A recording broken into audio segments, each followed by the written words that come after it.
Hello guys, Foxy here, and this will be part 5 to What If Naruto Was in The Walking Dead. And, well, let's get on with the show, shall we? Naruto's POV.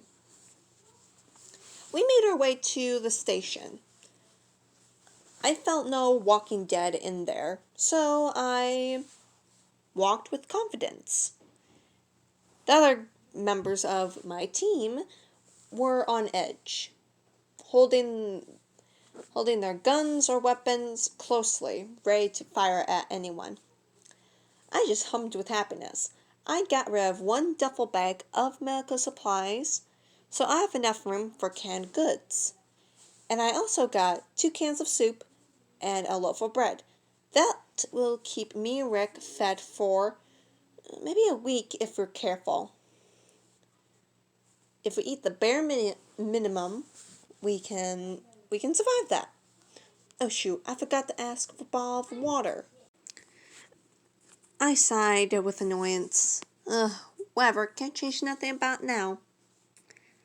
As we entered the station, still nothing there, to my happiness. Finally, we made it to, the armory. The guys were excited. I was, not too excited. The guns were too loud. Draw too many Walking Dead. I prefer my kunai and shuriken. I just wish there was a short sword. I wish I could use my techniques. Flashback. Back. The last time I tried to use any of my... I couldn't use my wind shuriken or any of my techniques I've learned. The only things I can do with my chakra is walk up walls or on water and enhance my body. So I have none of the superpowers I used to have back then. Life just wants to throw me into the dumpster, I mumbled to myself. I huffed, but I felt a pair of eyes on me. It was Rick. You okay there, little buddy? I stared at him. Little buddy? I am 16. Well, in mind, but body-wise, I am 12. I am not little buddy. And watch your tongue. I am a force to be reckoned with, I said, while crossing my arms and looking away. Oh, you are so cute. You look like a pouting fox. My mouth dropped open. I do not. Either way, let's pack up the guns and, yeah, Rick said as he went into the armory, along with the kid and black man. I stayed out here, looking throughout the area. I was bored. Really, I'm bored. Should we set this place aflames? I thought, but I stopped. God damn it, Kurama, this is your fault. I heard nothing. Nothing from Kurama. Kurama is probably going to be out for 5 days, which now will probably turn into 3. Whatever. Hey Naruto, want to take a shower? I looked at him, then looked down at myself, then actually felt my body. I really needed a shower. Yes, please, I am taking a shower, I said as quickly as I could. I took off my pants, shirt, and underwear and darted for the shower area I saw a few minutes ago. And to my surprise, the water was hot. Yes. Oh, Rick, I could kiss you if I could, I said as I started to wash my body. He only giggled as he and everyone else started to laugh and have fun. I was having fun as well. I don't know how long it was since I took a shower last. After we were done, we were back in our clothes and felt good as new. Thank you, Rick. Oh, I am so happy. I feel clean and new. And you look good as well, less sickly, I said with happiness. Thank you. Oh, welcome. Well, I guess this is where we part ways, Rick said as he went to a sheriff's car. But we heard wrestling. We turned our heads to the gate. A walker was there, trying to get to us. Wow, these things really have no brains, I said, deadpanned. Rick said he knew this man, and said he was cocky and a fun person. And Rick couldn't just leave him here to be like this. So, against my better judgment, I let Rick shoot the man. We hopped in the cars and drove away. We separated from the man and his kid and drove to Atlanta. So that's where everyone, or where your family most likely would be, I said as we drove. Yeah, they should be there. Rick, it's going to be fine. Your family is going to be fine. I don't know what to say. I'm not good at comforting people, Rick. Everything's going to be fine. I promise you. And I promise to stay by your side the entire way. So you have someone beside you, okay? You're not alone.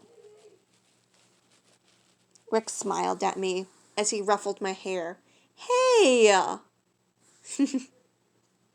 He only giggled as the road went silent. And I took this opportunity to sleep.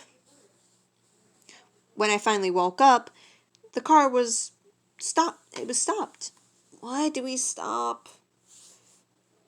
We ran out of gas. Okay, well, time to go, I said as I grabbed the 2 bags of medical supplies.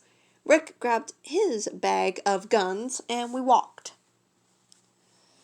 Okay, so, where are we gonna go now? Simply, we're going to go to Atlanta, but we need a car. I know we need a car. So how are we going to get a car? Okay, you ask so many questions. Well, no, duh, I'm a kid. I'm going to ask a lot of questions. Remember that? I know. My kid asked a lot of questions before. Well, I'm happy that you know that. Oh, Rick, look, I said, pointing towards a house. And it has a truck. We ran to the house. Well, we ignored the truck, Rick wanted to see if there were any living beings. I couldn't sense anyone inside. Rick knocked on the door. When no one came, he went around and looked into the window. He gagged as he saw, a dead woman. I shook my head as I broke the door in. What are you doing? I'm going to see if there are any weapons here. People out in this type of area most likely will have more guns or anything. And after I find some more food for us, I'm going to set the place afire. Why do you want to burn everything? Look at this place. This is the woman's home, and she probably wants no one in it. So, I want to bury her and set this place afire. Okay. Rick stayed outside and went towards the horse. Yeah, I saw it throughout the back window. I grabbed all the canned goods I can and bottled water. And, set the place on fire. Okay, Rick, let's go, I said as I hopped on the horse. How did you... No time, the place is about to explode, I said as I kicked the horse's butt. And it started to run. And to my expectation, the house went into a plume of smoke. How the house had something had gas in it. You know those gas what are the names for it? Gas stoves? Yes. I set the gas stoves on and I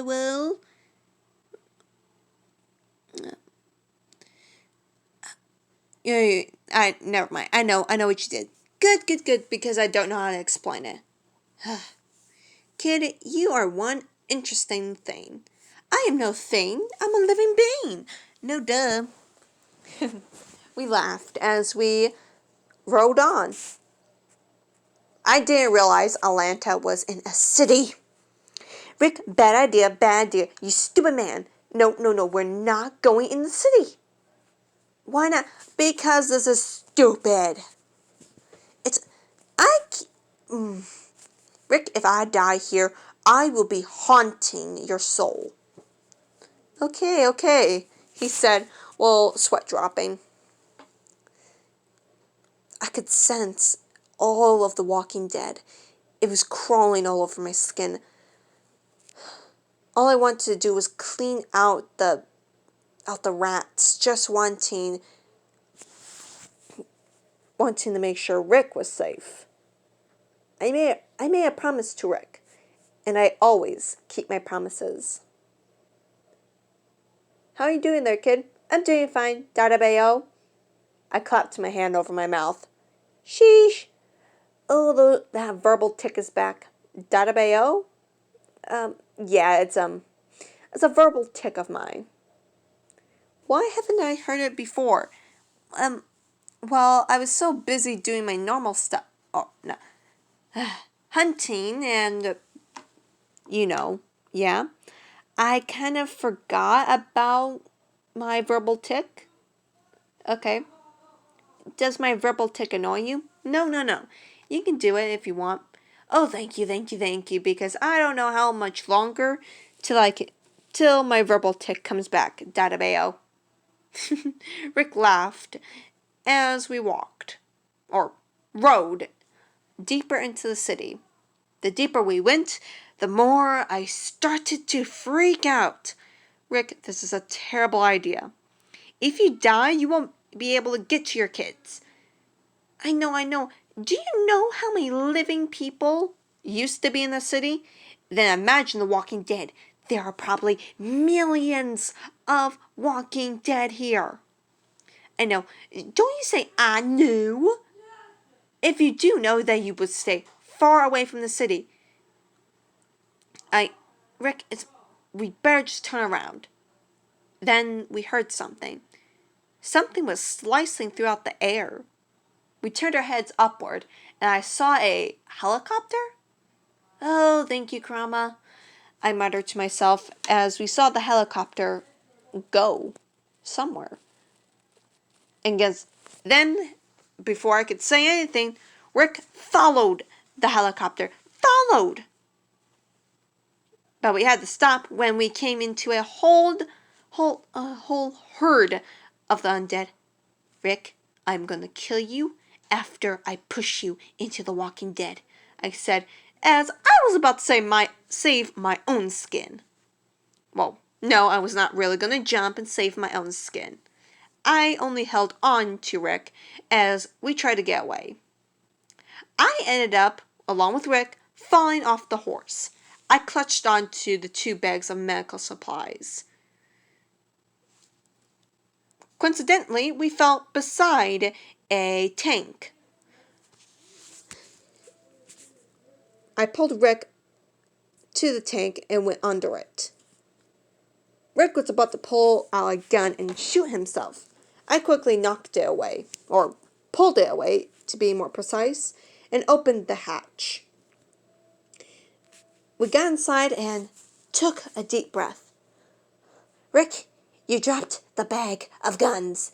You dummy, I said as I panted. I was scared. I mean, horrified. I know, Rick said as he rubbed his eyebrows. Then we heard a growl. Rick pulled the gun out of my hand, and before I could say a word, he shot the walker. I clutched onto my ears as I cried out, Rick, you stupid mongrel! I rolled on the ground, rolling, again and again, yelling in pain. I'm sorry. God, you know we're in a tank, a hollow tank.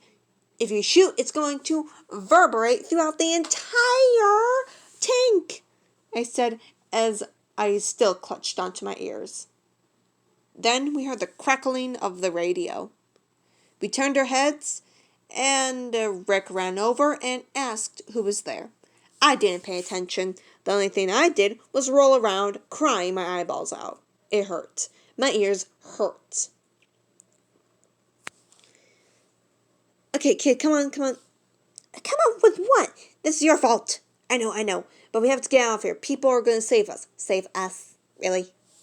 I said with sass. Yes, now, come on. He pulled me upwards, and we opened the hatch of the tank. I was about to scream at him about how dumb he's being. But he just threw me over his shoulder and ran.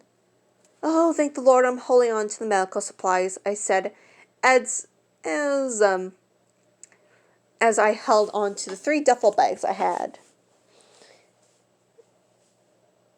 We leaped and bounded over the Walking Dead and went into an alleyway.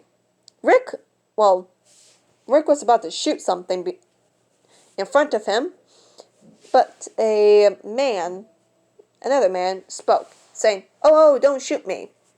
I just wish Rick could put me down. Rick, put me down before I slice your throat open, I said as I tried to get down. No, kiddo. Don't no kiddo me. Then I felt myself going upwards, and I saw the ground going farther and farther away from me. I could climb myself, you know. I know, but it's easier if you're on me. Lovely kid you have there, Sheriff. Yep. Now he's probably going to be grumbling at me for a while now.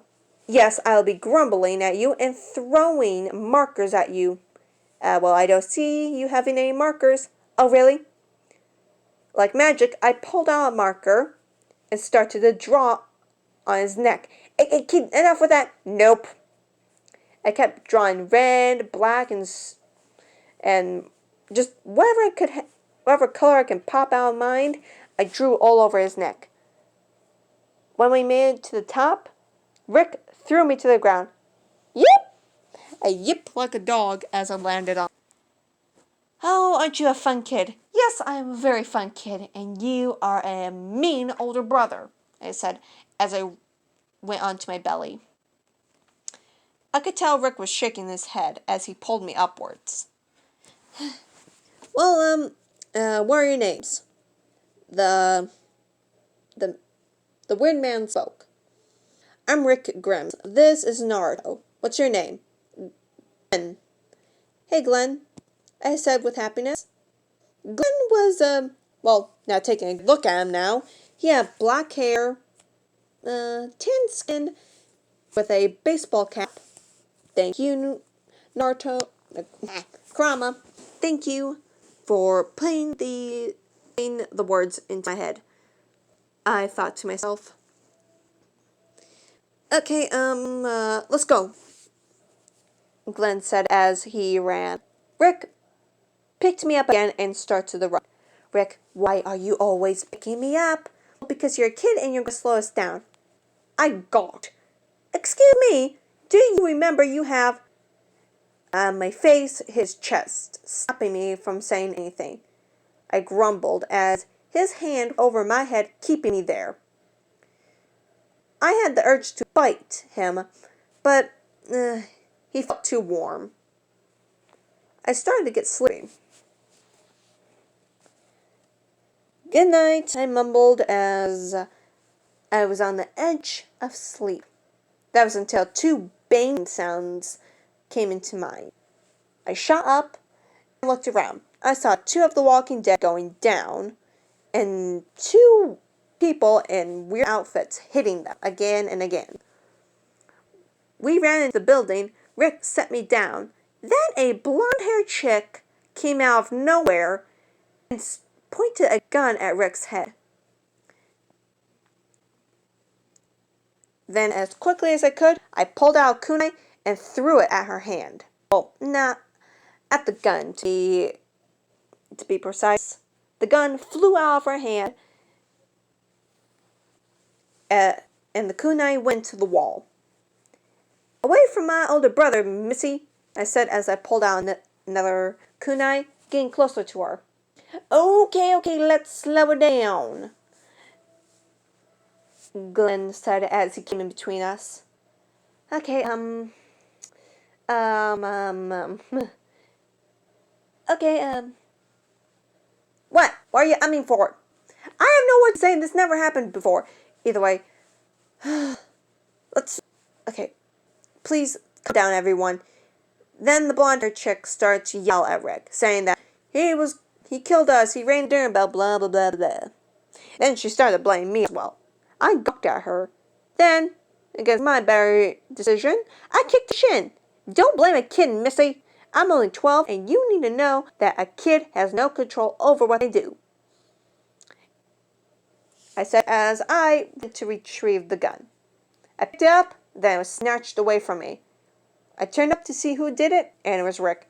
"Rick," I said as I was about to bite him. "No, you're not having a gun." "Why?" "Because if you have the precise accuracy of that knife you have, I'm worried about what you're going to do with a gun." "Oof," I huffed as I turned around. "Now don't be so sad, little brother." I glared up at him. "Do you want a bite mark?" I said, while showing off my pearly whites. "No, thank you. I love my skin intact." "Good. Now stop angering me." I leaped up, trying to grab the gun. He pulled away. "Why are you so fast?" I said, trying and failing to get the gun. "Because you are tiny." "Tiny this," I said as I kicked the back of his leg. He fell to the ground, and I got the gun. Ha ha. Then we heard the sounds of gunfire. "What the—" "Daxon!" the people yelled and ran upstairs. Daxon, and I was pulled along too.